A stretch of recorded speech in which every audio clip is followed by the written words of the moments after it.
we doing, Dave? Hey, Mark, good to see you again. Hey, really happy. We got all this concrete poured yesterday. I think you said about 44 yards of concrete. Yeah, yesterday we poured 43 yards yesterday. Things went very good yesterday.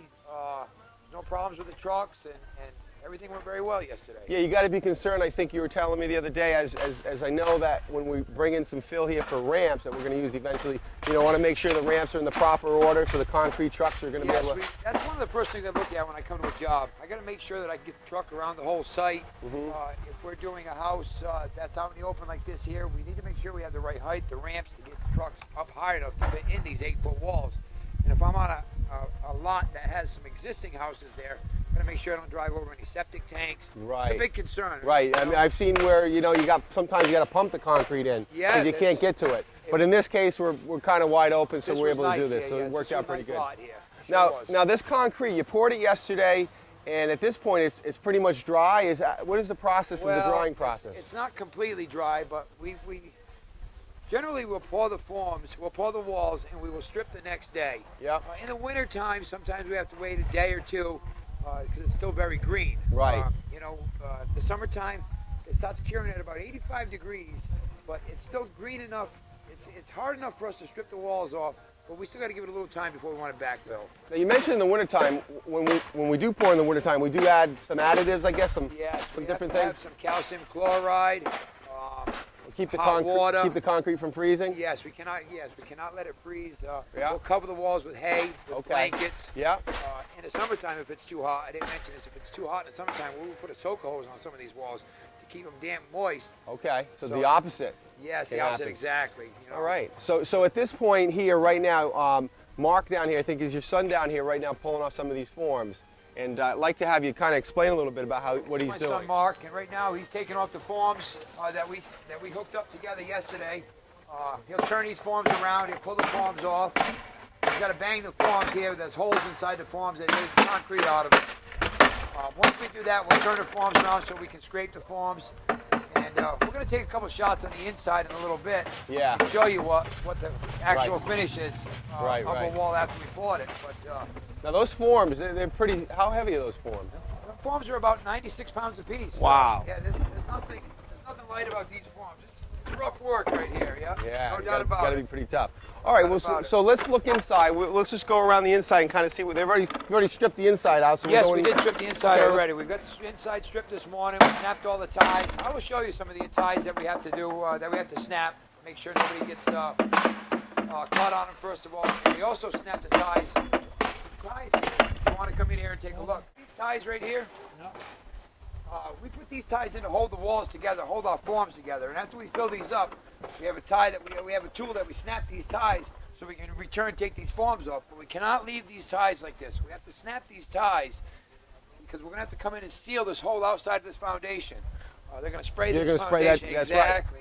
Right. These ties got to be broken before we spray. Yeah, because if we didn't do that, I mean, this actually would be a water problem if we didn't. Exactly. Yes, we want to seal all the holes outside here, and we're going to seal this whole foundation from about a couple feet down is what you typically show for a foundation. Right. Right. So, all right. Great. Well, let's go inside and see what we did inside. Sounds good. All right. So come on in now. Pretty excited. You got all stripped down the inside here. You got some cages here, I guess you call it. Yes, these are our cages that we carry our forms in. Yeah. And we carry these in what we call a boom truck. Right. We have a truck that picks up all these cages or set the cages inside. Takes a lot of back work off the guys. Yeah. The boom truck does a lot of work. As you can see, we stripped the inside of these walls in here, and we snapped the ties that we were just talking about on the outside. Now these, I noticed this is still like a little hot. Is this? Yes, this is still what we call green wall. This is green right here. Over the next couple of days, you will actually see with this wall will bleach right out. This wall will start turning white. Turn white as it's drying out. As it's drying out, it'll get harder and harder and turn white. Right. Bleach right out. Right. Notice your windows here. You got a couple window windows. bucks we put in yesterday. Yeah. And, they look good. We'll clean up all these window bucks all around here. Yeah.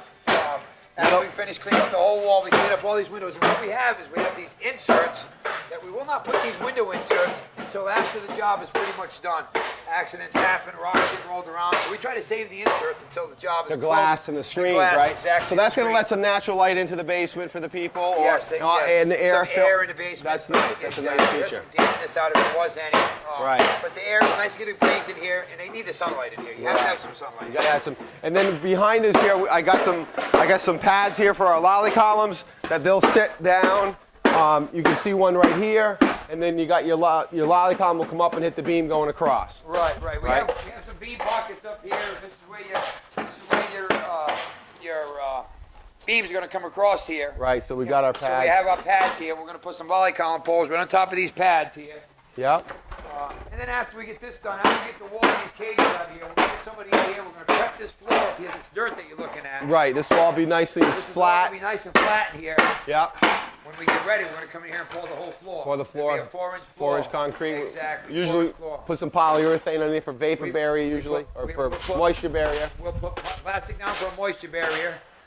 And in the garages, we usually put wire or fiber. Okay, yep. You know, the houses, sometimes they recommend it. This here is a good, sturdy floor. I really don't think we need it here. Yeah. But we will put the poly down. In the house, we should have poly to keep any moisture from coming up. Moisture. Keep the dampness out of the basement. Great. All right, so we'll be doing that in another couple weeks or another couple months, but until then, we'll see you next time. Right now, we're doing what we call a waterproofing. We're spraying on the material. Years ago, we used to just roll it on. Today, we can use pressurized systems to actually put it on with a pressurized hose. It can penetrate deeper into the concrete. So instead of getting a damp proofing, we're actually getting a waterproofing system on the concrete. Very important today. A lot of people want to finish off the basement, so we want to stop the moisture from coming through and also the water coming through the concrete. So as you see him pulling this around here right now, you didn't get to see the whole effect. We actually have tie holes here. If you looked the other day on the foundation part, we want to penetrate first. We want to spray those tie holes, then we come back and spray over them. It's a very good system. We go right down to the bottom where the wall hits the footings. Again, this is where the water is going to come down and travel, and eventually it will go into footing drains and go down deep in the ground. But we're trying to alleviate any problems with water coming into the foundation, and with that, we're using this spray system. Over here to the right side, we've got a bulkhead that's going to be going in soon. This bulkhead is a concrete precast step that's manufactured locally. The guys came down from Danielson, Connecticut today. They're going to install this, and this is going to give us access from the outside to go into the basement. So this bulkhead's going to go on. We're going to show you on the other side how they basically bolt it into the concrete, and they have some weatherproofing, waterproofing material gaskets that they're going to go up against. So let's look at that right now. All right, right now we're going to put the bulkhead steps in. As you can see behind me, he's putting in the rubber gasket. That rubber gasket's very important. That's going to stop any water from penetrating through the seam of the bulkhead into the wall. And over here, Ken's just lining up the bolts. He just drilled bolts through here that we're going to use bolts to bolt this through, and he's got his clamps checking things out. So we're going to see this go down in a second. All right, right now Ken's going to start to put this down here. Very important part. We got the gaskets. And these are our steps. They're all ready with a caulk. They got this down to a science how they put these in. He's got his remote control boom operation going on.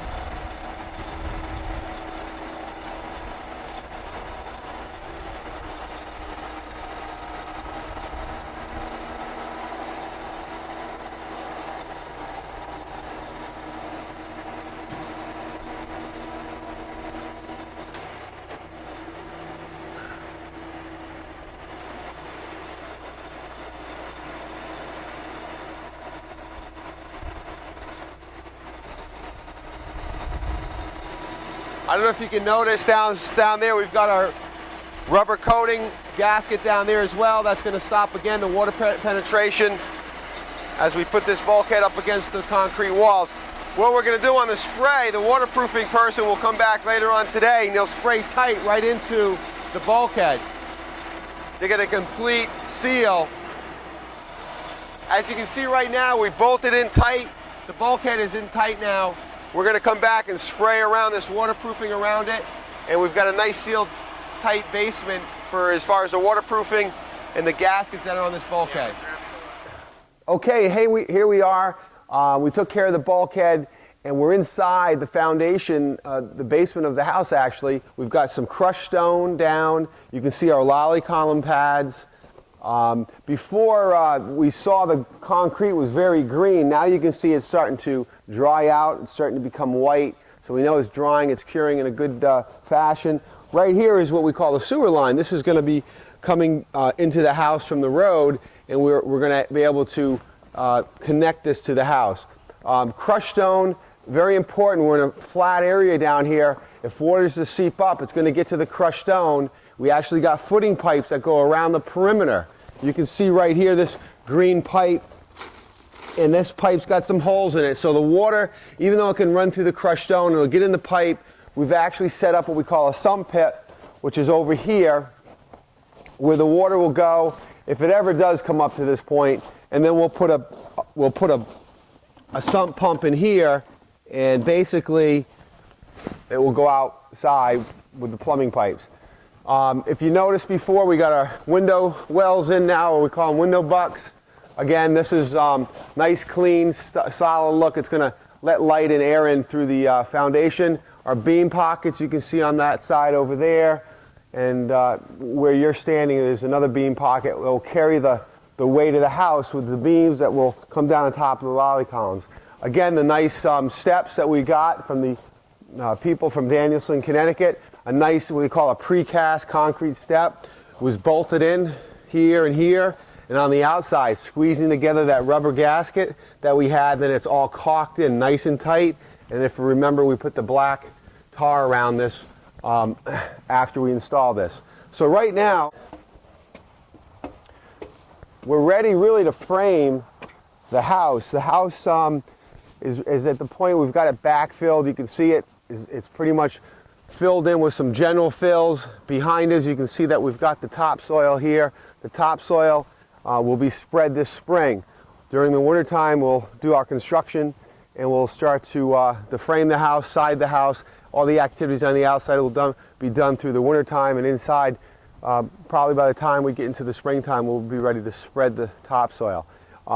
These bolts here, we're going to go over this when we start talking about framing, but these bolts are what we call sill plate bolts, and they go so many inches on the corners. There's even bigger ones for the hurricane wind codes. We've got to have some heavy-duty bolting mechanisms or fasteners to fasten down the house because of the wind loads. So with that, we're going to see these guys probably in another few days. We're going to be here with the lumber. We're going to start framing this house. It's going to be really fun and exciting to start seeing the wood come up on top of this foundation. So we'll see you again on this show, I Want a New House. Thank you very much.